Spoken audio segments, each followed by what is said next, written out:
నమస్తే, welcome to Shri media. నేను మీ విష్ణుప్రియ. అఘోరి వర్షిణిని వివాహం చేసుకుంది. ప్రస్తుతం ఇది చర్చనీయాంశంగా మారింది. ఈ వార్త ఇంకా కనుమరుగు కాకముందే రాధ అనే యువతి తెరపైకి వచ్చింది.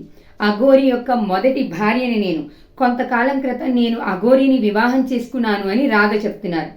అఘోరికి ఒక వివాహం కావడమే మనందరికీ ఆశ్చర్యం కలిగిస్తుంటే, నేను మొదటి భార్య ఒక స్త్రీ రావడం, నేను పెళ్లి చేసుకున్నాను అని మరో అమ్మాయి చెప్పడం, ఏంటిదంతా?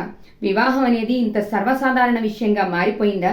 అసలు అఘోరీలకు వివాహం జరుగుతుందా? అందరిలానే వివాహాలు చేసుకుని సర్వసాధారణమైన మానవ జీవితాన్ని అనుభవించే వాళ్ళని అఘోరి అని ఎందుకంటారు? ఈ ప్రశ్నలన్నింటినీ పక్కకు పెట్టేస్తే అసలు అఘోరి అలియాస్ శ్రీనివాస్ విషయంలో ఏం జరిగిందో ముందు మనం తెలుసుకుందాం. అఘోరి అలియాస్ శ్రీనివాస్ కొంతకాలం క్రితం అఘోరి రూపంలో తన మాయమాటలతో రాధ అనే యువతిని మభ్యపెట్టారు. ఆ మాటలకి ప్రలోభపడిన రాధ అఘోరిని ఇష్టపడి పెళ్లి చేసుకున్నారు. వివాహానంతరం వాళ్ళిద్దరూ కూడా అనాథ పిల్లల్ని తెచ్చి పెంచుకోవాలని అనుకున్నారట. అలాగే ఒక ఆశ్రమాన్ని ఏర్పాటు చేసుకొని ఆశ్రమ జీవితం గడపాలని కూడా అనుకున్నారట. ఈ క్రమంలోనే వాళ్ళు ఇష్టపూర్వకంగా ప్రేమపూర్వకంగా పెళ్లి చేసుకున్నారు. అలాగే అఘోరి రాధతో మాట్లాడినటువంటి ఆడియో క్లిప్పింగ్స్ కూడా మనం చాలానే విన్నాం. చాలా ప్రేమగా మాట్లాడింది అఘోరి. నా ముద్దుల పెళ్ళామా అని కూడా పిలిచింది. రాధే రాధే అని చెప్పి ఎంతో ప్రేమపూర్వకమైన మాటల్ని కురిపించారు ఆ ఆడియోలు.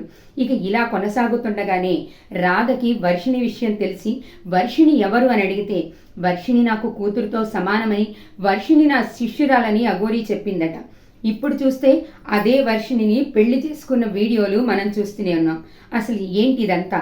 ఆడపిల్లల్ని ఇలా జీవితాలని మోసం చేసి మాయ మాటలు చెప్పి మభ్యపెట్టి వాళ్ళ జీవితాలతో ఆడుకుంటున్న అఘోరికి శిక్ష పడాల్సిన అవసరం ఉందా లేదా? మీ అభిప్రాయాన్ని తెలియచేయండి. దానికి ముందు అసలు అఘోరా లేదా అఘోరి అనేవాళ్ళు ఎలా ఉంటారో తెలుసుకుందాం. అఘోరా లేదా అఘోరి అంటే వీళ్ళు పూర్తిగా మానవ జీవితానికి విరుద్ధంగా శ్మశానాల్లోనూ పర్వత ప్రాంతాల్లోనూ నివసిస్తూ ఉంటారు. అఘోరా రూపం అంటే ప్రపంచమంతా కూడా భగవంతుని చూస్తున్నట్టుగాను నిరాడంబరమైనటువంటి జీవితాన్ని వాళ్ళు గడుపుతూ ఉంటారు. శ్మశానంలో ఉంటూ అక్కడ శరీరం కాలినటువంటి బూడిదని భస్మంగా స్వీకరించి దాన్ని శరీరం అంతా పూసుకొని అక్కడ దొరికినటువంటి ఎముకల్ని దండంగా భావించి చేతిలో పట్టుకొని అక్కడ ఉన్నటువంటి పుర్రెల్ని కళేబరాల్ని ఆహారంగా స్వీకరిస్తూ పుర్రెని ఆహార పదార్థంగా తీసుకొని వాళ్ళు ఆ పుర్రెలో ఆహారాన్ని స్వీకరిస్తూ ఉంటారు. అలాగే అక్కడ ఉన్న జంతువులకి కూడా ఇదే పుర్రెలో వాళ్ళు ఆహారాన్ని పెడుతూ ఉంటారు. కొన్ని ప్రాంతాల్లో వీళ్ళు తాంత్రిక విద్యలను కూడా జరుపుతున్నారు అని కొంతమంది మానవాళి వీళ్ళకి భయపడుతూ ఉంటారు.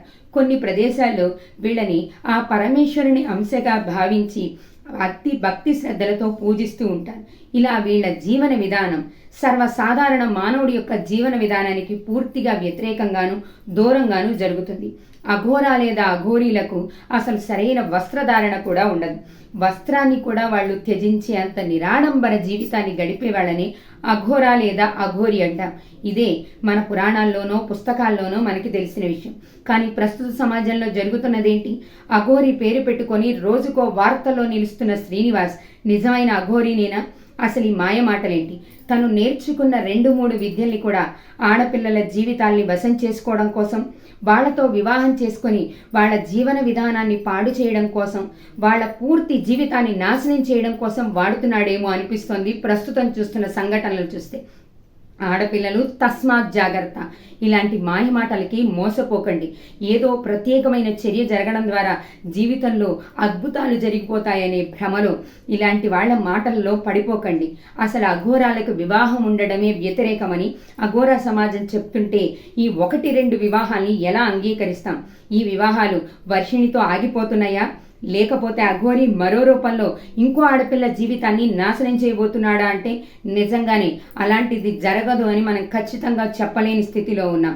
రోజుకో వార్తలో నిలుస్తూ రోజుకో రకంగా తన విషయాలని విశ్లేషణలు చెప్తూ సమాజానికి ఓ సమస్యగా మారాడు. ఇది కేవలం అఘోరి అలియాస్ శ్రీనివాస్ సమస్య మాత్రమే కాదు. ఒక రకంగా కొంతమంది విశ్లేషకులు చెప్తున్నారు ఇది హిందూ ధర్మానికే గొడ్డలి పెట్టు లాంటి సమస్య. వీళ్ళందరూ కూడా అఘోరా అని చెప్పుకునే వాళ్ళందరూ కూడా శివుడి యొక్క అంశగాను శివుడి భక్తులుగాను చెప్పుకుంటారు. అలాంటి స్థితిలో ఇలాంటి దొంగ అఘోరీలు బయటికి వచ్చి ఇలాంటి అకృత్యాలు చేయడం వల్ల హిందూ ధర్మం మీద వ్యతిరేకత పెరుగుతుందని, హిందూ ధర్మంలో ఉన్నటువంటి గొప్పతనం తగ్గిపోతుందని కొంతమంది విశ్లేషకులు అభిప్రాయపడుతున్నారు. కాబట్టి ధర్మ సంరక్షణ చేయాలన్నా, సమాజంలో ఆడపిల్లల్ని రక్షించుకోవాలన్నా, మరే ఆడపిల్లకి ఇలాంటి చర్యలు జరగకుండా ఉండాలన్నా, ఇంకే ఆడపిల్ల రాధలా వర్షిణిలా తమ జీవితాల్ని నాశనం చేసుకోకుండాను, తమ జీవితాలని ఇలాంటి బలి పశువుల చేతిలో పెట్టకుండాను ఉండాలి అంటే ఖచ్చితంగా వీటికి అడ్డుకట్ట వేయాల్సిందే. మనవంతు ప్రయత్నంగా ఇలాంటి అకృత్యాల్ని అడ్డుకునే ప్రయత్నం చేద్దాం. పోలీసులు దీన్ని బాధ్యతగా తీసుకొని అతని సమాజంలో తిరగనివ్వకుండా చర్యలు తీసుకుంటేనే ఈ అకృత్యాలు ఆగే అవకాశం ఉంది. మరోసారి ఇలాంటి వాళ్ళు సమాజం మీద పడి ఆడపిల్లల జీవితాల్ని నాశనం చేయకుండా ఉండాలి అంటే ఖచ్చితంగా చట్టపరమైనటువంటి చర్యలు చాలానే అవసరం. దాంతోపాటు మనం కూడా మన బాధ్యతగా మెసులుకుందాం. ఆడపిల్లలకి అన్నిటి పట్ల అవగాహన కల్పించండి. చిన్న చిన్న ఆకర్షణలకి, ప్రత్యేకమైన విషయాలకి లొంగిపోకుండా జాగ్రత్తలు తీసుకోండి. వాళ్ళ మానసిక, శారీరక, ఆర్థిక పరిస్థితులని ఒకసారి తల్లిదండ్రులు అంచనా వేయడానికి ప్రయత్నించండి. ఎలాంటి ప్రలోభాలకి కూడా వాళ్ళు లొంగిపోకుండా ఉండాలి అంటే తల్లిదండ్రుల, బంధువుల బాధ్యత ఎంతో ఉంటుంది. లేకపోతే ఇలాంటి అకృత్యాలను రోజుకొకసారి చూడాల్సి వస్తుంది. ఇలా ఆడపిల్లలు తెర ముందుకొచ్చి వాళ్ళ నాశనం అయిపోయిన జీవితాల్ని కథలుగా చెప్తే అయ్యో అని బాధపడడం కాదు, సమస్య రాకముందే దాన్ని పరిష్కరించే ప్రయత్నం చేద్దాం. ఇలాంటి దొంగ అఘోరీలు సమాజంలో కనపడకుండా ఉండాలని కోరుకుందాం. మరో కథనంతో మళ్ళీ కలుద్దాం. నమస్తే.